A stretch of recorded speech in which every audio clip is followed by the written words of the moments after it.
Mais le rythme, c'est alors quoi? Le rythme à travers Mame Cheikh Ibrahima Fall, c'est de dire maintenant qui est l'homme. Qui a été l'homme?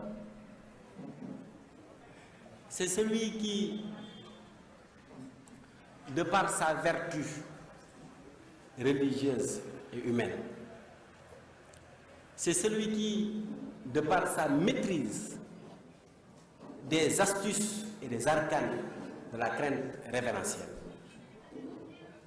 c'est celui qui, de par la connaissance du monde céleste et de ses réalités, a eu le privilège d'avoir été conduit vers la connaissance de l'absolu pour comprendre ce que sécrète, non pas de façon totalitaire, mais une partie ou des parties, la mission de Cheikh Ahmadou Bamba. Et il s'est dit, j'oublie que j'existe, je fais comme ce que Cheikh Ahmadou Bamba avait fait au service du prophète, je ferai en sorte que ceux-là puissent bénéficier de celui-ci, Cheikh Ahmadou Bamba.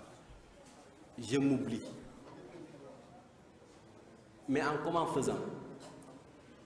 En comment faisant? Et c'est là où il est important d'évoquer la question de l'école et du système éducatif. Comment faire pour que les gens puissent arriver à ce niveau-là d'aptitude de vivre leur islam, sans pour autant avoir la présomption de connaissance de l'islam pour se dire je suis musulman. Et aujourd'hui, dans le monde actuel, presque 70% ou même plus de ce que nous vivons dans le monde musulman, à l'étranger, partout, c'est une présomption de connaissance. Ils ne sont pas dans le savoir de l'islam. Ils ne sont pas dans le savoir de l'islam. Les gens ont été à ce niveau-là avant Cheikh Ahmadou Bamba, la présomption de connaissance de l'islam. Et c'est pourquoi quand il est venu, le prophète lui dit Rabbi ashabaka bil himmati wala turabbihim bi darsi faqat. Le prophète savait que l'heure n'était plus à la transmission du savoir livresque. Parce que le savoir livresque, un pécheur peut le faire, un non-croyant peut le faire. Combien de gens vous parlent du Coran sans pour autant croire à l'islam, etc. Voilà, c'est une routine, c'est une routine. C'est une présomption. Maintenant, le savoir, c'est de comprendre que quand on dit Yu'minuna bil ghayb, vous devez pouvoir croire sans pour autant avoir besoin qu'on vous donne un justificatif. Ça veut dire que vous devez essayer de comprendre. Cheikh Ahmadou Bamba a été interpellé plusieurs fois sur l'existence de Dieu. Et lui aussi, pour ne pas simplement s'arrêter à dire que Dieu existe, il dira ceci. Il dira ceci.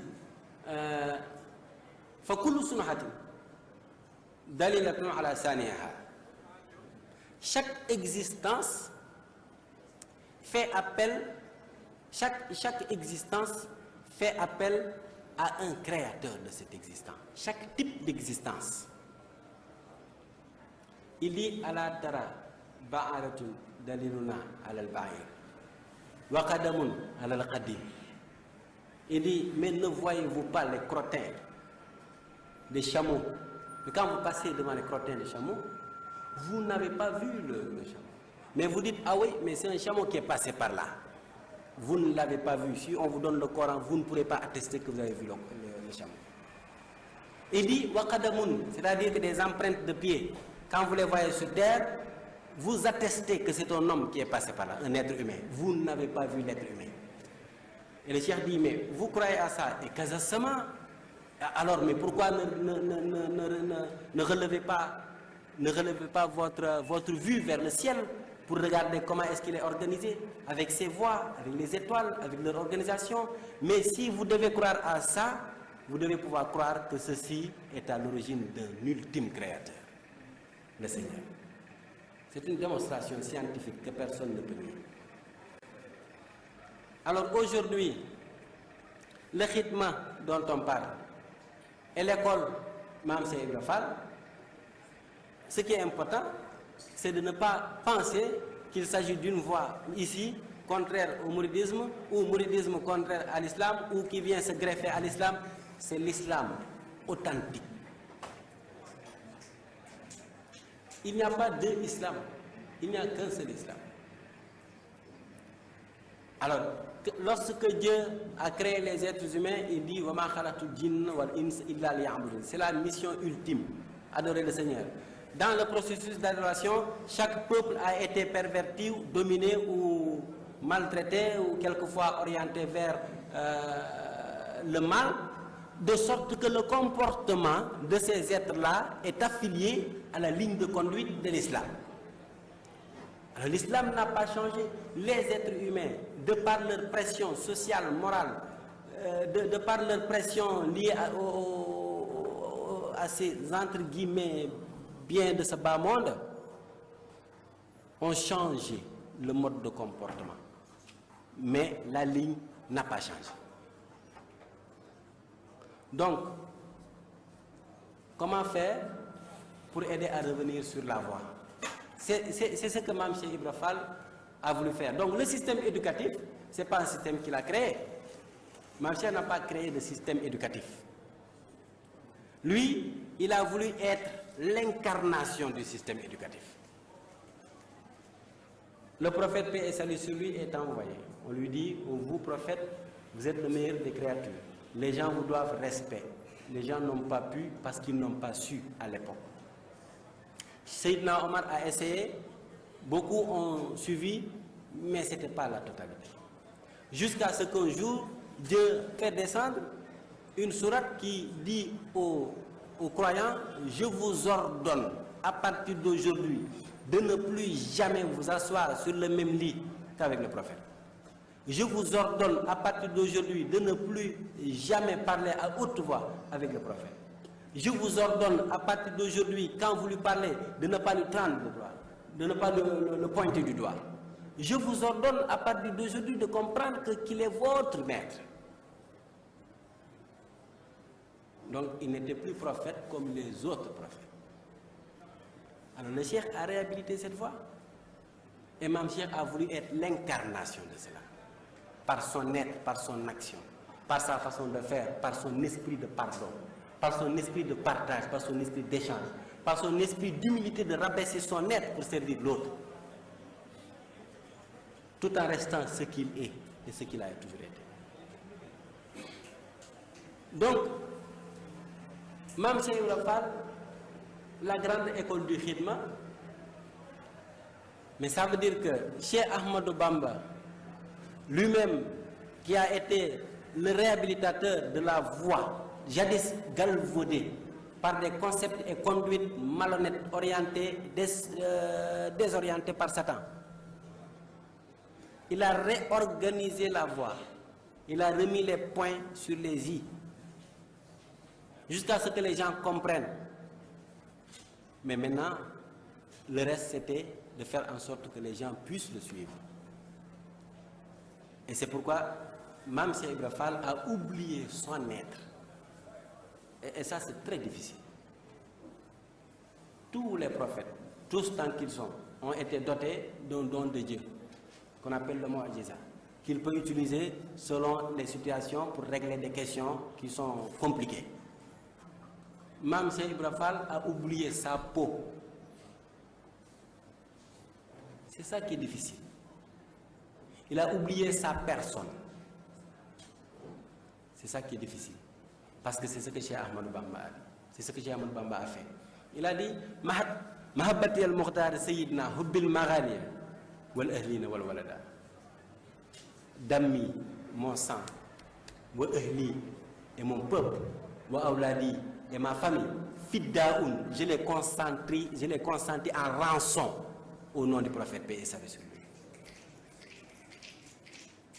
Mais pourquoi? Pas pour lui. Pour que nous puissions être en adéquation avec la voie qui mène vers la félicité éternelle. Et c'est la continuité de cela. C'est cette mise en adéquation avec cette recommandation que Mame Cheikh Ibra Fall a oublié sa personne. Et comment il l'a fait? Le système éducatif. On me signale qu'il me reste 15 minutes. Comment il l'a fait? un système est dans l'ordre de gouvernance. Donc, le système de Mame Cheikh Ibra Fall, qui n'est pas un système évidemment qu'il a créé, mais qu'il a voulu incarner pour que les autres en fassent élément de repère, au service de Cheikh Ahmadou Bamba, et au-delà, au service de toute l'humanité, c'est le système de rassemblement de toutes les âmes perdues ou errantes, de toutes les âmes errant dans les ténèbres de Satan, pour qu'elles puissent retrouver leur essence, c'est-à-dire la lumière céleste. Laqad khalaqna al-insana fi ahsani taqwim. C'est ce que Dieu a dit. La création divine est sans aucune tâche. Summa radadnahu asfala safilin. Mais il n'arrivera que par des conduites qui se rabaissent jusqu'au point le plus bas même que le niveau de l'animal. Donc pourquoi sommes-nous en guerre? Pourquoi sommes-nous en conflit? Mais pourquoi ne pouvons-nous pas pardonner? Pourquoi? Parce que nous n'avons pas compris l'islam. Mais pourquoi aller chercher les vices d'autrui? Mais parce que nous n'avons pas compris l'islam. Et ce sont ces valeurs que Mame Cheikh Ibra Fall a voulu incarner d'abord, et pour le faire, il n'a pas voulu dire aux gens « je suis » ou « j'ai été chez le Seigneur ». Il n'a pas voulu dire aux gens « je suis tel ou tel savant ». Il a simplement voulu que les gens comprennent qu'il était être humain. Et à partir de ce moment, il était facile d'échanger avec les êtres humains. Et Dieu sait qu'il était à un niveau hautement supérieur. Ça, c'est l'humilité. Donc, le rythme, l'école du rythme, mais c'est l'école des valeurs. C'est ça qu'il faut comprendre. Ce n'est pas l'école du travail. Si c'est pour le travail, vous êtes tous dans les établissements, après vous allez postuler dans les entreprises, on vous embauche, il n'y a pas de souci. Mais parce que derrière, il y a un intérêt, il y a une relation synalagmatique de dû et de devoir. Ici, il n'y a aucune relation, sinon celle-là qui met l'être humain en face de son devoir vers l'agrément du Seigneur. Et c'est ce rythme-là dont on parle. Et c'est ce rythme, si on le vit, par contre, oui, assurément, il déteint sur notre quotidien. Il déteint sur notre quotidien, sur nos relations entre nous, êtres humains, entre élèves, entre étudiants, entre professeurs et élèves, entre père et mère, entre épouses et époux, entre concitoyens, entre voisins, et au-delà, entre êtres humains. Ça déteint sur notre comportement. Donc la grande école du rythme, mais c'est la grande école des valeurs éducatives qui mène vers la sainte piété dévotionnelle. C'est la valeur d'humilité. C'est la valeur de travail sanctifiant. C'est la valeur de service désintéressé pour la face de Dieu. C'est la valeur de la prière intérieure pour mettre l'homme en relation avec son Seigneur. Et sachant cela, il a tout de suite spécialiser sa démarche vers un raccourci qui mène en même temps vers la sainte divinité. Cheikh Ahmadou Bamba dit dans Masalikul Jinan, wala zikrullahu akbaru, wala zikrullahu akbaru. La mention des saints noms de Dieu est certes le plus haut rang digne de félicité chez le Seigneur. La ilaha illallah, Muhammad Rasulullah sallallahu alayhi wa sallam. C'est le Seigneur qui l'a dit dans le Coran. Et le Cheikh dit wallafzu la ilaha illallah Muhammadu arsalahu illahu afdalu ma nataqu man yaskuru. La parole sacrée qui consiste à dire la ilaha illallah Muhammad Rasulullah sallallahu alayhi wa sallam. Cheikh Ahmadou Bamba dit c'est l'expression la plus digne de reconnaissance et de rang pour celui qui exprime sa crainte révérentielle vers le Seigneur.